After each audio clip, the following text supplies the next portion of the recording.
Bonjour à tous. Dans cette vidéo, nous allons voir ensemble les équations de droite et de cercle, mais avant toute chose, j'aimerais vous donner un certain nombre de rappels sur les équations de droite. Vous avez normalement déjà entendu parler des équations de droite en seconde, et peut-être même un petit peu en troisième. C'est sur quelques méthodes que nous allons revenir justement à ce sujet. Et nous aborderons ensuite un volet propre à l'aspect maths sur les équations de droite, notamment en ce qui concerne les vecteurs normaux. Bien, tout d'abord donc, 5 rappels avec méthode. Juste un mot sur le cadre. Le plan est muni d'un repère orthonormé. Il nous faut donc ce cadre pour pouvoir parler d'équations de droite. Alors, qu'est-ce qu'une équation de droite ?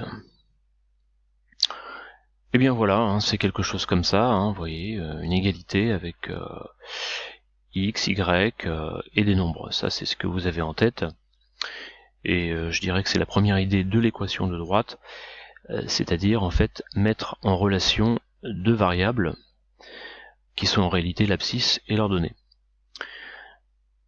Alors, pourquoi équation ? Vous voyez, il y a une égalité, et cette équation, comme toutes les équations, peut être équivalente à une autre équation. Donc par exemple, celle-ci est équivalente à celle-là. Vous voyez, j'ai simplement mis 3x plus 5, je l'ai gardé d'un côté, j'ai déplacé le y de l'autre, ce qui me donne l'autre équation, 3x plus 5 moins y égale 0. De la même manière, cette même équation, je peux tout à fait la rendre équivalente à une autre équation en multipliant membre à membre par 2, ce qui me donnerait alors 6x plus 10 moins 2y égale 0. Eh bien vous voyez, ces trois équations sont en réalité la même droite. C'est ça la première idée qui est importante à retenir. C'est que si l'on représente ces équations dans un repère, nous obtiendrons la même droite. Pour la simple et bonne raison que ces trois équations, comme je viens de vous le montrer, sont équivalentes. Illustration avec GeoGebra sur ce que je viens de dire. Vous reconnaissez l'interface de GeoGebra. J'ai ici donc trois équations. Je vais saisir leur valeur dans le logiciel et nous allons voir ce que cela donne. Alors la première donc c'est y égale 3x plus 5. Vous voyez, la droite est ici. C'est la droite d'équation y égale 3x plus 5. Je remonte un peu l'écran pour qu'on voit l'image entière. Alors je vais saisir à présent donc l'équation 3x plus 5 moins y égale 0. Donc 3x plus 5 moins y égale 0. Entrée. Alors qu'est-ce qu'il se passe ? Rien, enfin c'est ce qu'on croit. En réalité, pour le mettre en évidence, vous voyez, je vais décocher la fonction y égale 3x plus 5, c'est-à-dire la première équation que j'ai saisie, et la deuxième, vous voyez, je n'ai plus rien, et que je sélectionne l'une ou l'autre, j'obtiens sur mon écran la même droite. On met bien en évidence le fait que les deux équations désignent la même droite. Nous procédons de même avec la troisième équation que je saisis ici, 3x plus 10 moins 2y égale 0, et vous voyez, il n'y a pas de doute, j'ai encore la même droite. Bon. Notons au passage que GeoGebra appelle la première équation f, alors qu'elle appelle les deux suivantes équation 1, équation 2. Bon, tout simplement parce qu'elles sont dans un sens particulier. Dans le premier cas, l'ordonnée est bien exprimée en fonction de l'abscisse, ce qui n'est pas le cas dans les deux autres équations. Mais nous y reviendrons tout à l'heure. Voilà donc la première idée qu'on peut avoir d'une équation de droite, en fait, cette première idée importante, qui est que finalement, une droite admet plusieurs équations. Une même droite a plusieurs équations. Bon.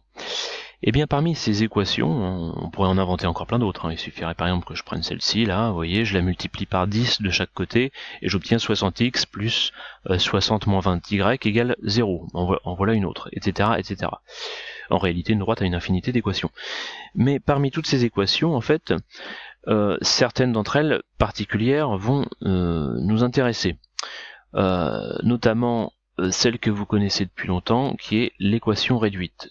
D'accord? Donc pour rappel, l'équation réduite, qu'est-ce que c'est? Eh bien c'est justement celle qui s'écrit en indiquant l'ordonnée en fonction de l'abscisse. Vous voyez? C'est elle que l'on appelle l'équation réduite de la droite D. Et donc, encore un peu de vocabulaire, avec la deuxième équation, on aurait même pu prendre la troisième, pardon, on aurait même pu prendre la deuxième. En fait, ce type d'équation, alors là, il y en a plusieurs, c'est-à-dire le type d'équation qui s'écrit en mettant tout d'un côté dans le membre de gauche et 0 à droite, s'appelle équation cartésienne de la droite D. Donc voilà. Alors si on écrit ça sous forme de rappel de cours, on aurait d'une part que toute droite admet une équation cartésienne donc de la forme ax plus by plus c égale 0, d'accord, et ensuite que toute droite admet une unique équation réduite de la forme y égale ax plus b. Et donc, si une droite admet une infinité d'équations cartésiennes, comme on l'a vu tout à l'heure, donc de la forme ax plus by plus c égale 0, au contraire, elle admet une unique équation réduite. Alors à ce stade, on peut se poser la question comment passer d'une équation à une autre. C'est un petit peu ce qu'on a fait au départ. Lorsqu'on a une équation, on sait très bien que en utilisant les propriétés des équations, il est simple de passer d'un type d'équation à une autre. Alors pour par exemple passer d'une équation cartésienne à l'équation réduite, l'idée c'est d'exprimer à partir de l'égalité, par exemple celle que je vous montre là, d'exprimer y en fonction de x. On passe dans l'autre membre les termes en x et les nombres, après quoi il nous reste à diviser par le coefficient de y, c'est-à-dire moins 2, et on obtient y égale 3x plus 5. Alors c'est l'occasion ici de montrer un cas où ce n'est pas possible, de diviser par le coefficient de y, si justement l'équation ne présente pas la variable y. Ça peut arriver. Dans ce cas-là, c'est simplement qu'on ne peut pas mettre y en fonction de x. Et pour cause, c'est justement le cas où l'unique équation réduite s'exprime sous la forme x égale k, x égale un nombre. Il s'agit du cas où la droite est verticale. Observons-le sur un exemple rapide sur GeoGebra, donc retour rapide sur GeoGebra. Hop, j'introduis ici une autre équation, par exemple x égale moins 2, vous voyez, k égale moins 2 ici, x égale moins 2, et bien j'ai cette droite verticale.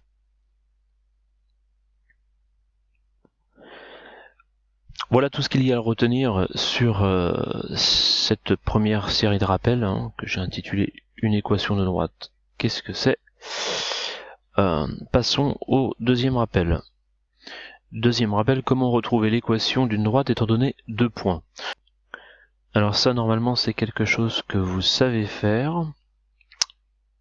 Je prends un exemple, j'ai 2 points de coordonnées 4, moins 1 et 2, 0.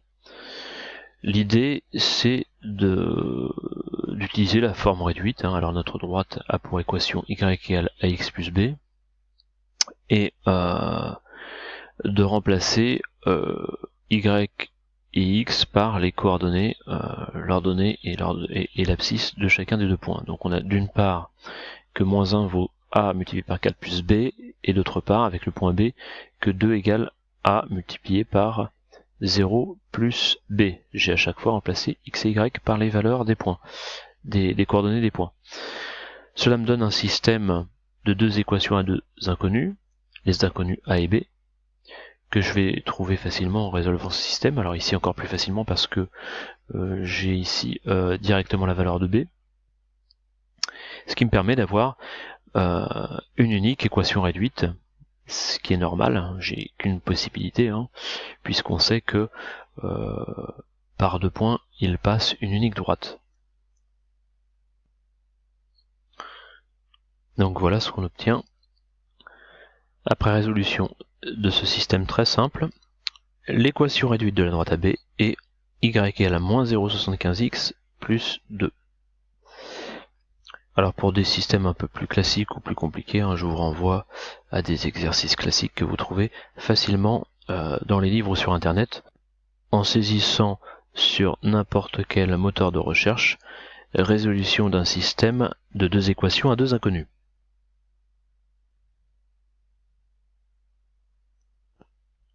Troisième rappel, point méthode. Donc, comment trouver le coefficient directeur d'une droite à partir de son équation? Alors, je vais prendre un exemple. Je choisis donc une équation cartésienne, voilà, l'équation cartésienne d'une droite. Comment je trouve le coefficient directeur?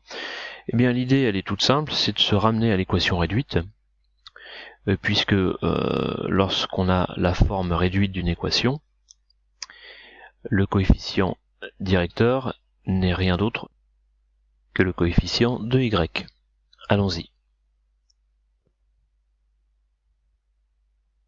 Voilà, donc je passe le terme en x et le nombre de l'autre côté. On divise par 3 chaque membre et on obtient donc y égale moins 2 tiers de x plus 5 tiers. Le coefficient directeur est donc ici moins 2 tiers.